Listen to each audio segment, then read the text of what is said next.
Hello students, welcome to Srinath Academy. In this video, we are going to discuss 7 reasons why you should solve MSET previous year question paper. So MSET previous year question paper solve చేయాలని అందరూ చెప్తారు. But ఎందుకు solve చేయాలని ఎప్పుడైనా ఆలోచించారా? And వాటికి reasons ఏంటో మీకేమన్నా తెలుసా? అండ్ నేను ఈ వీడియోలో ఎందుకు మనం MSET previous year question paper solve చేయాలో 7 రీజన్స్ చెప్పబోతున్నాను ఫ్రెండ్స్. సో మీరు ఛానల్కి కొత్త అయితే వీడియోని లైక్ చేయండి, మీ ఫ్రెండ్స్కి షేర్ చేయండి అండ్ ఛానల్ని సబ్స్క్రైబ్ చేసుకోండి. So let's start this video. So top 7 reasons why you should solve MSET previous year question papers. First thing, familiarity with exam pattern. So previous year question పేపర్స్ని solve చేస్తే మనకి రేపు రాయబోయే exam, original exam ఏదైతే ఉందో ఆ యొక్క exam ప్యాటర్న్తో మనకి familiarity వస్తుంది అనమాట. అంటే మనకి కొంచెం ఈజీగా ఉంటుంది అనమాట. సో సడన్గా ఆ ఎగ్జామ్ ప్యాటర్న్ చూసి మనకు కన్ఫ్యూజ్ అవ్వవు అనమాట. సో అలవాటుగా ఉంటుంది స్టూడెంట్స్, ఓకేనా. సో ఈ previous year question papers solve చేయడం వల్ల, ఓకేనా, that is the one of the best thing అనమాట స్టూడెంట్స్. లేదంటే సడన్గా ఎగ్జామ్ హాల్లోకి వెళ్తాం, ఆ ప్యాటర్న్ చూస్తాం, అక్కడికక్కడ ప్యాటర్న్ అర్థం చేసుకోవడం, సెక్షన్స్ని అర్థం చేసుకోవడం, అవన్నీ అర్థం చేసుకోవడం అంటే కొంత టైం అనేది, అదంతా అర్థం చేసి కొంత టైం పడుతుంది అనమాట. సో మనం ముందే previous year question paper solve చేస్తే ఆ టైంని మనం సేవ్ చేయొచ్చు. ఎందుకంటే ఎంసెట్ ఎగ్జామ్లో తెలుసు కదా టైం ఎంత ఇంపార్టెంటో. సో మనకి 180 minutes ఉంటాయి అండ్ 160 bits ఉంటాయి. ఒక్కొక్క బిట్కి వచ్చి ఒక్కొక్క మార్కే ఉంటుంది అనమాట. సో కాబట్టి చాలా చాలా ఫాస్ట్గా మనం చేయాల్సి వస్తుంది. కాబట్టి మనకు టైం మేనేజ్మెంట్ అండ్ టైంని సేవ్ చేయడం చాలా ఇంపార్టెంట్. సో అందుకే అన్నెసరీ థింగ్స్కి మనం టైంని అస్సలు వేస్ట్ చేయకూడదు. సో అందుకే మనం ప్రీవియస్ ఇయర్ క్వశ్చన్స్ని బాగా ప్రాక్టీస్ చేసాము, ప్రీవియస్ ఇయర్ పేపర్స్ని మాక్ టెస్ట్ రాస్తా, అప్పుడు అలవాటు అయిపోతుంది అనమాట.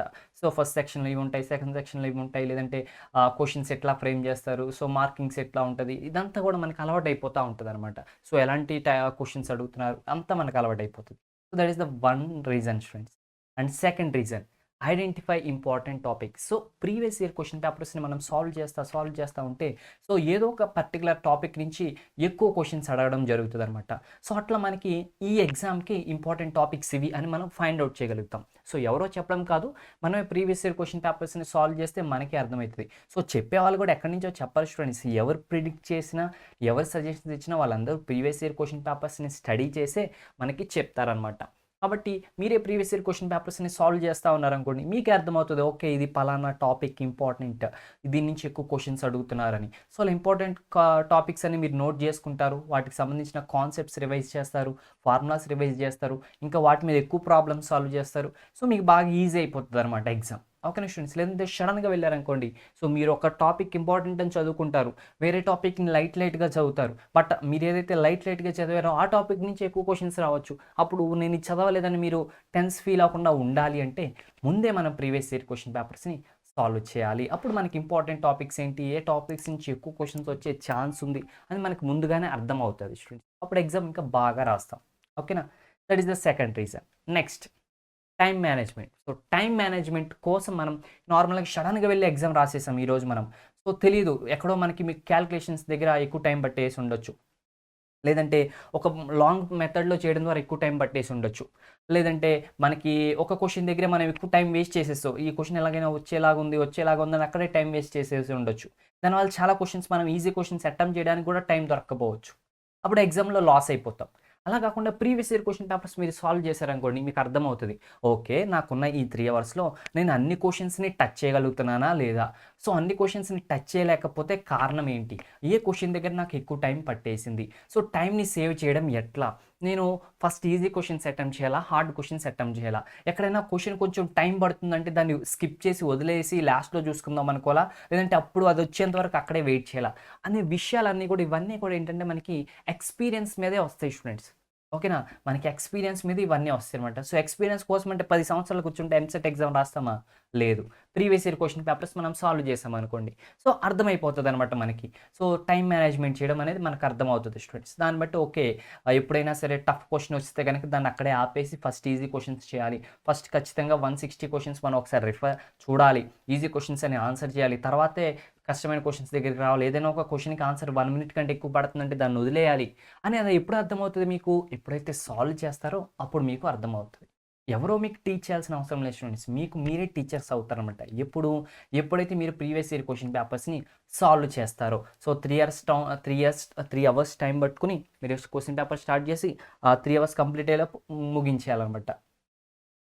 అప్పుడు మీకే అర్థమవుతుంది. ఓకేనా? So, learning from the past experiences అంటాం దీన్ని. Next practice. సో, ఈ ప్రీవియస్ ఇయర్ క్వెషన్ పేపర్స్ చేయడం ద్వారా మీకు ప్రాక్టీస్ అవుతదనమాట. సో, ఎప్పుడూ థియరీస్ చదవడం, ఎప్పుడూ ఫార్ములాస్ చదవడం కాదు. సో, మామూలుగా ప్రాబ్లమ్స్ ప్రాక్టీస్ చేయడం కూడా వేరు. రియల్ ఎగ్జామ్ లాగా మనం ప్రాక్టీస్ చేస్తే మన ప్రాక్టీస్ ఎంతవరకు ఉంది, మన ఎఫిషియన్సీ ఎంతుందని మనకు అర్థమవుతదనమాట. సో, మనకి ప్రాక్టీస్ లాగా కూడా ఉంటది స్టూడెంట్స్. ఓకేనా? సో, నార్మల్‌గా క్వెషన్ సాల్వ్ చేయమంటే చేస్తాం ఒక 10 గంటలు కూర్చొని. అది వేరు. ఎగ్జామ్ పాయింట్ ఆఫ్ టైమ్‌లో, ఆ టెన్షన్‌లో లేదంటే ఆ టైమ్ లిమిట్‌లో, ఆ టైమ్ బౌండ్‌లో ప్రాక్టీస్ చేయడం అనేది అది వేరనమాట. అది మనకి డెవలప్ అవుతది. Next confidence booster. ఒకవేళ previous year question paper solve చేస్తున్నప్పుడు మీకు తెలిసిన కాన్సెప్ట్స్ నుంచే క్వెషన్స్ రావడం జరిగిందనుకోండి, మీకు మంచి మార్క్స్ వస్తున్నాయనుకోండి, టైమ్‌లో మీరు కంప్లీట్ చేస్తున్నారనుకోండి, అప్పుడు మీకేమొస్తదంటే కాన్ఫిడెన్స్ వస్తది. ఓకే. ఈ ఎంసెట్ ఎగ్జామ్ నేను క్రాక్ చేయగలను. ఇది ఈజీగానే ఉందని మీకే కాన్ఫిడెన్స్ వస్తది. అప్పుడు మీకు టెన్షన్ ఉండదు, ఎగ్జామ్ స్ట్రెస్ ఉండదు, నెగెటివ్ థాట్స్ ఉండవు. సో, చాలా ఫ్రీగా ఉంటారు. Next get an idea of the difficulty level. So, ముందే మీరు previous year question papers solve చేయడం వల్ల సో, డిఫికల్టీ లెవెల్ అర్థమవుతదనమాట. సో, ఎంత డిఫికల్ట్ క్వెషన్స్ ఇస్తున్నారు అని మీకు అర్థమవుతది. లేదంటే సడెన్‌గా వెళ్ళిపోయి ఎగ్జామ్ రాసారు. మీరేమో just small easy questions solve చేసుకొని వెళ్లారు. ఎగ్జామ్‌లోకెళ్ళంగానే డిఫికల్ట్ క్వెషన్ వచ్చిందనుకోండి. ఇంత డిఫికల్ట్ క్వెషన్ వచ్చేసిందని చెప్పి మీరు అప్పటికప్పుడు ఏంచి కంగారు పడిపోతారనమాట. సాల్వ్ చేయలేరు. అదే మీరు previous year question paper solve చేస్తే అర్థమవుతది. ఓకే. క్వెషన్స్ ఇంత డెప్త్‌గా అడుగుతున్నారు. క్వెషన్స్ ఇంత డిఫికల్ట్‌గా అడుగుతున్నారు. సో, డిఫికల్టీ లెవెల్ అట్లా ఉంటది అని మీకు అర్థమయ్యి దాని ప్రకారం మీరు ప్రాక్టీస్ చేయడం మొదలుపెడతారు. అప్పుడు అక్కడికెళ్ళిన తర్వాత మీరు సడన్ షాక్ అయితే తినరనమాట. లాస్ట్ రీజన్ వచ్చేసి avoid repeating mistakes. So, previous year question పేపర్స్‌లో మీరు మిస్టేక్స్ చేస్తారు. చేసిన వాటిని బట్టి ఏం చేస్తారంటే, ఓకే. ఈ మిస్టేక్స్ అవుతున్నాయని మీరు ఫైండ్ ఔట్ చేసి, ఆ మిస్టేక్స్ ఇంకోసారి రిపీట్ కాకుండా చూసుకుంటారు. అలా ఒక 10 పేపర్స్ చేస్తే ఒక 10 మిస్టేక్స్ వచ్చాయనుకోండి. 10 మిస్టేక్స్ రెక్టిఫై చేసుకుంటారు కదా! అప్పుడు రియల్ ఎగ్జామ్‌కెళ్ళినప్పుడు ఆ 10 మిస్టేక్స్ మీరు చేస్తారా? బుర్రున్న ఎవరు చేయరు ఫ్రెండ్స్. అంతే కదా! ఎవరు చేయరు. అదే సడెన్‌గా మీరు ఎగ్జామ్ రాసారనుకోండి. ఆ 10 మిస్టేక్స్ మీరెక్కడ చేస్తారు? ఎగ్జామ్ హాల్‌లో చేస్తారు. ఎగ్జామ్ హాల్‌లో ఆ 10 మిస్టేక్స్ చేయడం వల్ల 10 మార్క్స్ పోతాయి కదా! లేదా 10 మినిట్స్ టైం పోతది కదా! అదే ముందే చేస్తే ఆ మిస్టేక్స్ రెక్టిఫై చేసుకుంటే 10 మార్క్స్ మీరు సేవ్ చేసుకుంటారు. So, this is the one of the reason అనమాట స్టూడెంట్స్. మన మిస్టేక్స్, మన కాలిక్యులేషన్ ఎర్రర్స్ ఇవన్నీ మనకు అర్థమవుతాయి అనమాట. సో, చాలా బెనిఫిట్స్ ఉన్నాయి స్టూడెంట్స్. మనమైతే ఇక్కడ 7 రీజన్స్ చెప్పుకున్నాం. Okay students. So, that's it అనమాట. అండ్ ఎగ్జామ్‌కి ఎలా ప్రిపేర్ అవ్వాలి అనుకుంటున్నారేమో బహుశా. సో, మన దగ్గర ఫుల్ చాప్టర్ వీడియోస్ ఉన్నాయి. తెలుగు అకాడమీ బుక్స్ నుంచి ఎక్స్‌ప్లెయిన్ చేయడం జరిగింది. అలాగే chapter by chapter previous year questions మనం చాప్టర్ బై చాప్టర్ వీడియోస్ చేసాం. And model papers or mock tests ఉన్నాయి. అండ్ ఎగ్జామ్ టిప్స్ ఇప్పుడు చెప్పాం కదా! 7 రీజన్స్ ఇవన్నీ కూడా టిప్స్ అండ్ ట్రిక్స్ అనమాట.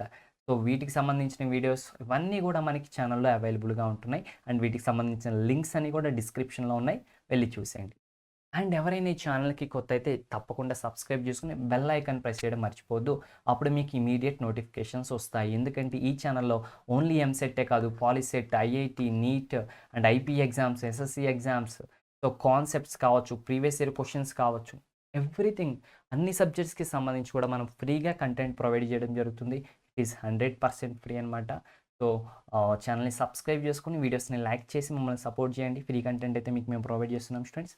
So that's it. All the best for your upcoming MCET examinations. Bye bye.